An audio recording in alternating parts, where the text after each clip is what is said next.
be agreed to. The member for Fisher. Thank you, Mr Speaker. Around a third of us live in a regional, rural or remote part of Australia. We talk often in this place about the challenges that are faced by these parts of our country, but what we far too often forget is the extent to which our cities rely on them. The bread on the tables of our urban population, the fuel that powers their electricity supply, the raw materials that make up their consumer goods, all of these things come from regional, rural and remote Australia. My own electorate of Fisher on the Sunshine Coast is certainly a regional area. Local people are rightly proud of their community. There's a reason that the Sunshine Coast is growing at such a significant rate. We are projected to expand by nearly 200,000 people by 2036. Our region's economy is set to double in size by 2033 to more than $33 billion in gross regional product. Mr Speaker, the relocation of government departments is not about the Commonwealth Government and Canberra bestowing its benevolence on our regions, but rather what our regions can do for the Commonwealth Government. It is about what our regions can save taxpayers in costs and efficiency, and what they can do to improve the lives of public servants in health and lifestyle. I quite agree with the member for Canberra on one thing. That is, the decision as to where government agencies should be located should be based on the net benefit for the Commonwealth of Australia, and on that basis I think the decision is an easy one. Office accommodation costs on the Sunshine Coast are 41% lower than in Brisbane CBD, and the average total operating cost on the coast are lower than state averages in Queensland, New South Wales and Victoria. Queensland also has the lowest basic flat payroll tax of any Australian state or territory. These lower costs come with the same quality facilities and infrastructure. High-speed internet is available in many parts of the Sunshine Coast already, with NBN rollout due to be complete over the coming year.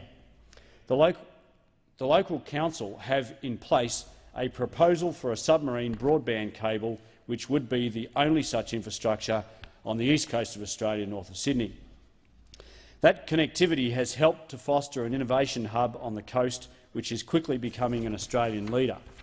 The University of the Sunshine Coast Innovation Centre, which I visited just last week with the Minister for Defence Industry, is at its centre and has been the seed of a fast-growing innovation ecosystem. The Sunshine Coast has been awarded Google e-Town status and has been named a Smart 21 community in 3 of the past 4 years. We also have a highly educated workforce. Our community boasts a dynamic and growing university, the University of the Sunshine Coast, which, with facilities like the Thomson Institute, is conducting world-leading research programs. 57.4% of the local workforce hold a tertiary qualification, well above the state average. In terms of transport, we already have access to the National Freight Corridor through the highway and the North Coast Rail Line. The Bruce Highway is currently receiving $1.6 billion in upgrades from the federal government, but even that is cheap in comparison, Mr Speaker. Bureau of Infrastructure, Transport and Regional Economics analysis has found that Melbourne and Sydney recover just 28% and 25% respectively of their public transport costs. That equates to $4.5 billion taxpayer-funded subsidy to keep urban commuters moving very slowly every year. We also have Australia's fastest-growing airport. From 2020 it will have an international standard runway, and flights throughout the Asia-Pacific will get underway.